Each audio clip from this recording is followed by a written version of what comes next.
Assalamualaikum warahmatullahi wabarakatuh. Alhamdulillahirabbil alamin, wassalatu wassalamu ala rasulillah anbiya'il mursalin wa ba'd. Alhamdulillah, di kesempatan hari ini seperti biasa dalam bertemu dengan saya tentunya akan membahas mengenai khazanah dunia keislaman yang kita tahu semuanya. Di dalam khazanah dunia keislaman ini banyak sekali pembahasan-pembahasan, banyak sekali disiplin-disiplin ilmu yang bisa kita bahas. Tetapi di channel ini kita akan mengkhususkan mengenai entrepreneurship, mengenai ekonomi yang sangat erat dengan yang namanya bisnis, atau lebih kita kenal adalah ekonomi syariah, ya. Karena kita kenal sama-sama di dalam dunia ekonomi itu ada dua mazhab, ada kapitalisme dan ada syariah. Dua itu saja yang jadi poin, ya. Ada yang bermazhabkan kapitalisme yang sangat erat kaitannya dengan dunia ribawi, ada namanya syariah yang kaitannya erat dengan yang namanya dunia Islam. Bila kita membahas mengenai syariah, tentunya mengutip dari perkataannya Pak Dr. Anthony Shafii, bila kita berbicara tentang ekonomi syariah ini tidak hanya berbicara tentang dakwah, tetapi berbicara tentang untung rugi, ya. Berbicara tentang untung rugi. Kenapa? Karena dengan lahirnya ekonomi syariah ini, tentunya satu keuntungan yang didapatkan untuk umat manusia, tidak hanya untuk umat Islam.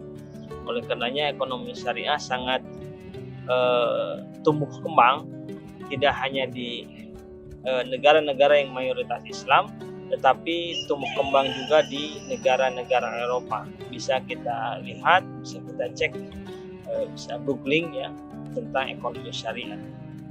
Tetapi itu terlalu luas yang akan kita bahas, bukan itu. Itu hanya sebatas pengantar saja tentang ekonomi syariah. Jadi kita berbicara untung rugi, tidak hanya berbicara dakwah, tetapi ketika ekonomi syariah itu menguntungkan, maka tidak sedikit orang yang menggunakan sistem ini. Tetapi bila ekonomi syariah merugikan, maka berbondong-bondong orang akan meninggalkan sistem syariah ini. Tetapi terbukti sistem syariah ini dipergunakan oleh semua umat manusia, tidak hanya umat Islam saja. Di luar Islam pun menggunakan ekonomi syariah karena terbukti lebih menguntungkan, ya. Contoh kecil, di dalam satu sistem tata cara kepemilikan rumah dengan sistem syariah ini banyak digandrungi. Tidak hanya oleh umat Islam, oleh non-muslim pun itu digandrungi karena merasa diuntungkan, merasa ada kenyamanan di dalamnya karena tidak was-was dengan adanya kenaikan bunga dan adanya bunga ataupun riba. Tetapi hari ini kita tidak membahas itu, lain kali mungkin. Hari ini kita akan membahas mengenai kiat membangun bisnis untuk pemula. Nah, memang menarik mengenai dunia bisnis, dunia entrepreneurship ini sebetulnya kaitannya sangat erat sekali dengan umat Islam. Ya, Nabi kita sendiri Rasulullah SAW sudah dididik menjadi seorang pengusaha itu ketika usia 12 tahun, ya. Bayangkan ketika usia 12 tahun kurang lebih, mungkin kalau sekarang 12 tahun SMP, ya. SMP kelas 1, betul, ya. Nah, dari usia 12 tahun. Jadi dari semenjak dini Rasulullah sudah terdidik, dicetak menjadi seorang entrepreneur, menjadi seorang pengusaha.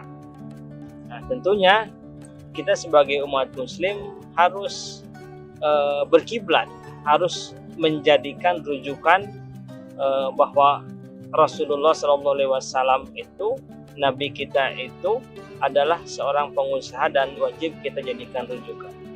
Apakah pengusaha-pengusaha lain, pengusaha-pengusaha dunia tidak boleh dijadikan rujukan? Tentunya boleh juga, karena itu sifatnya pelengkap. Misalnya kita menggemari Bill Gates, ya, kita menggemari siapa lagi, pendiri Facebook, Mark. Nah, kita menggemari di Indonesia ada Bob Sadino, ya. Nah, itu hanya pelengkap, tetapi paling utama kita mencontoh, menjadikan Rasulullah sebagai rujukan. Tema kita adalah, tadi saya ulangi kembali, kiat membangun bisnis untuk pemula. Nah,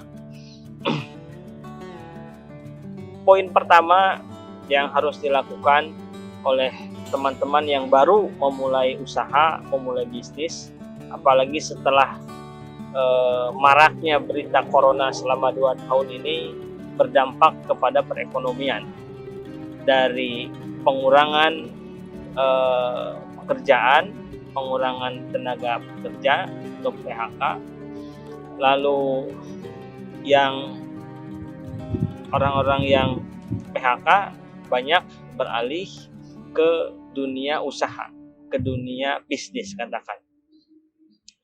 Poin pertama yang harus dilakukan, mungkin ini hanya data empiris saja, pengalaman saja, karena kalau berbicara teori yang akan banyak berbicara para akademisi, teman-teman kita yang menjadi profesi dosen, yang lulusan S2, S3 mungkin akan lebih memahami, lebih mengetahui. Tetapi ini data empiris, berdasarkan pengalaman, ya. Karena pribadi saya sendiri pun bergerak di bidang bisnis semenjak tahun 2006, itu secara resminya. Secara tidak resminya sudah jauh-jauh hari. Pertama adalah mulai dari volume terkecil dulu, ya. Jadi ketika kita akan memulai bisnis, mulailah dari volume terkecil dulu. Jangan berekspektasi terlalu tinggi, jangan berekspektasi berlebihan, ya. Misalnya kita terlalu semangat menyimak atau datang ke acara motivator, acara seminar, melihat pengusaha-pengusaha yang besar, maka kita lalu berekspektasi, lalu bercita-cita, wah saya ingin seperti itu. Maka yang terpikir di dalam benak kita adalah harus ada modal yang besar, ya, harus ada modal yang besar. Misalnya ada yang berusaha di bidang kuliner atau usaha di bidang pakaian, toko, wah harus ada toko beli, mungkin harganya miliaran, ya, lalu harus ada modal sekian. Jangan berekspektasi berlebihan. Mulailah dari hal yang terkecil. Hal terkecil itu apa?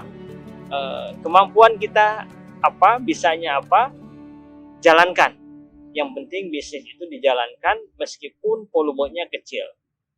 Anggaplah misalnya tetangga kita punya pohon pisang. Lalu pohon pisangnya kita beli, lalu kita proses, dijadikan keripik, dan keripiknya kita jual.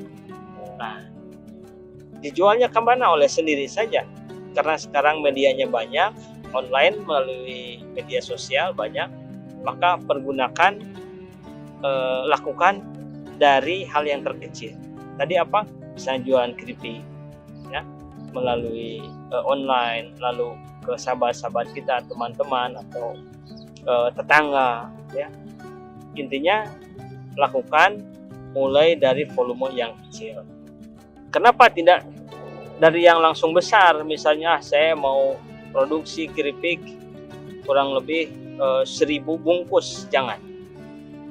Mulai dari yang terkecil saja, misalnya 10, lalu tambah lagi 20. Bila kita melihat sejarahnya motor Harley Davidson, yaitu sekitar 1000 900 sekian kalau tidak salah.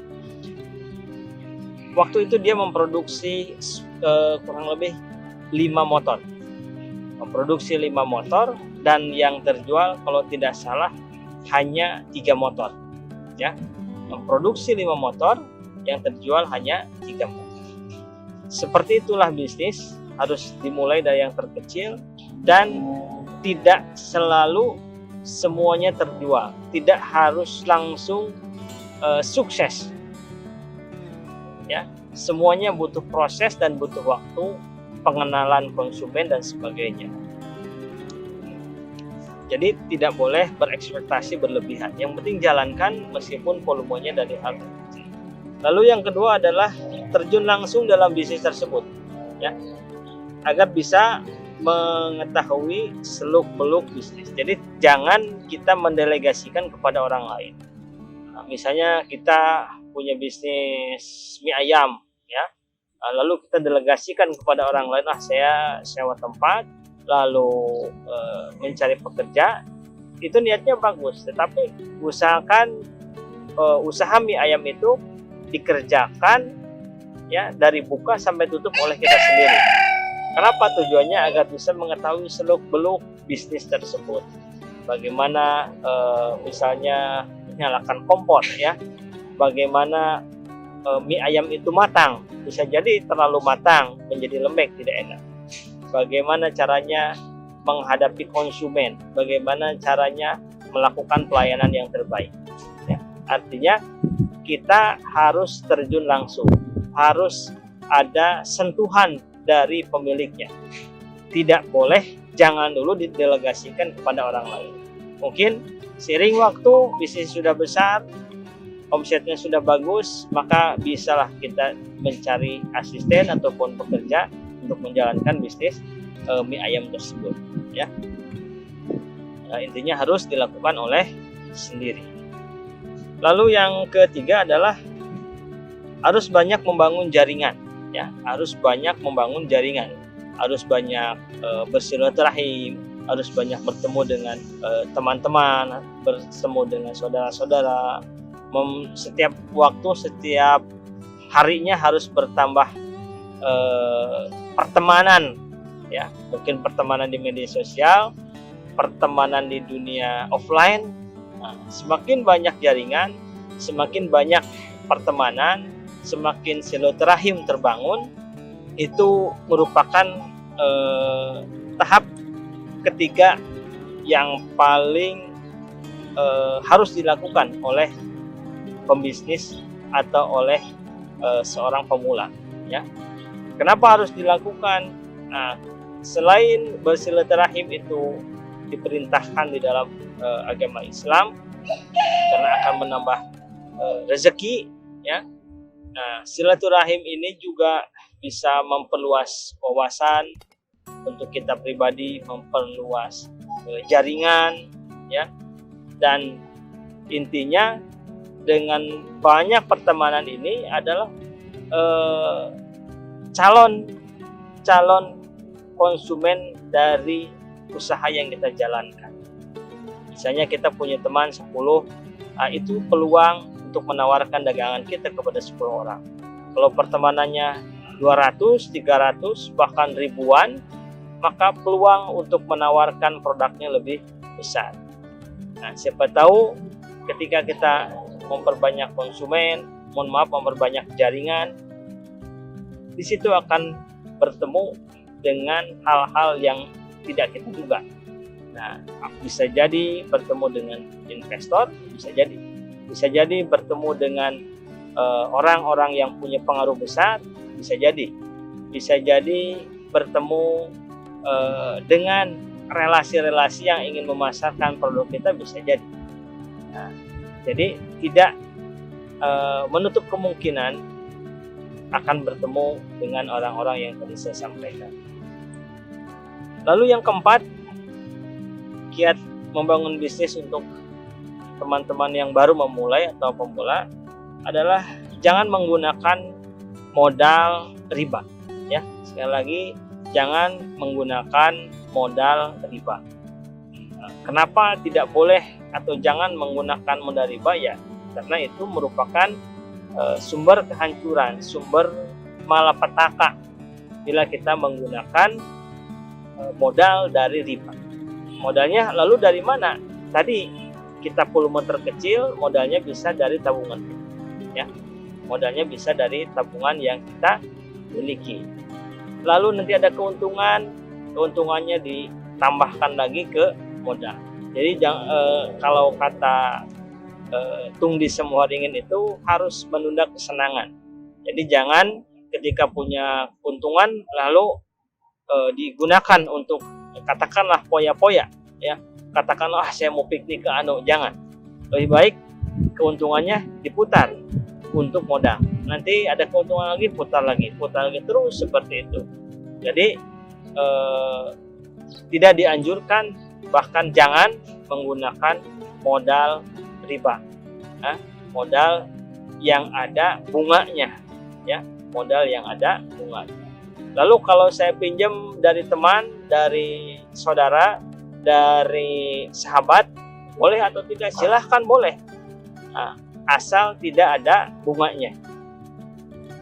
Kalau di dalam bahasa ekonomi syariahnya itu qard, ya. Apa itu? Meminjamkan, dan meminjamkan itu termasuknya akadnya akad sosial. Jadi tidak boleh mengambil keuntungan dari meminjamkan uang. Misalnya kita pinjam ke sahabat kita 5 juta, maka dikembalikan harus 5 juta lagi. Lalu sahabat kita juga ingin untung ketika kita mau memiliki usaha, sahabat kita juga ingin usaha, maka akadnya jangan akad meminjamkan uang. Jadi akadnya mudharabah bagi hasil, ya, seperti dilakukan oleh Rasulullah SAW dengan Siti Khadijah. Siti Khadijah sebagai investor, Rasulullah sebagai bisnis manajemen, ya. Ada investor, ada bisnis manajemen. Bila saudara atau teman kita yang awalnya mau kita pinjami uang, misalnya buat apa, pinjam uang buat usaha keripik, saya juga mau ikutan mengembangkan usaha, maka modalnya akadnya jangan meminjamkan, ya. Kalau mau ikut untung, akadnya akad mudharabah bagi hasil. Kesepakatannya silahkan mau berapa persen tergantung kesepakatan. Kalau hanya meminjamkan saja, harus dikembalikan segitu lagi, ya. Kurang lebih itu pembahasan di lain waktu. Ini hanya selingan saja. Poin yang kelima adalah disiplin konsisten ataupun istiqomah ketika menjalankannya. Jangan sampai ketika kita menjalankan bisnis itu tergantung mood. Saya mah lagi mau dagang. Saya mah lagi malas mau tidur. Jadi tidak konsisten. Kadang hari Senin buka, hari Selasa tutup. Hari Rabu buka, hari Kamis tutup. Tidak konsisten. Maka jalankan bisnis kita secara konsisten. Baik sedang ramai ataupun sedang sepi, maka disiplinlah. Misalnya buka jam 9 pagi, tutup jam 6 sore, maka lakukanlah itu setiap hari secara konsisten, secara disiplin. Mudah-mudahan tips atau pengalaman ini bisa bermanfaat untuk teman-teman semua dan menambah khazanah ilmu pengetahuan untuk teman-teman yang sudah tahu, untuk teman-teman yang sudah banyak berkecimpung di dalam dunia bisnis atau di dalam dunia usaha. Mungkin itu saja perbincangan di kesempatan hari ini di channel ini. Saya Yudhistira mohon undur diri. Assalamualaikum warahmatullahi wabarakatuh.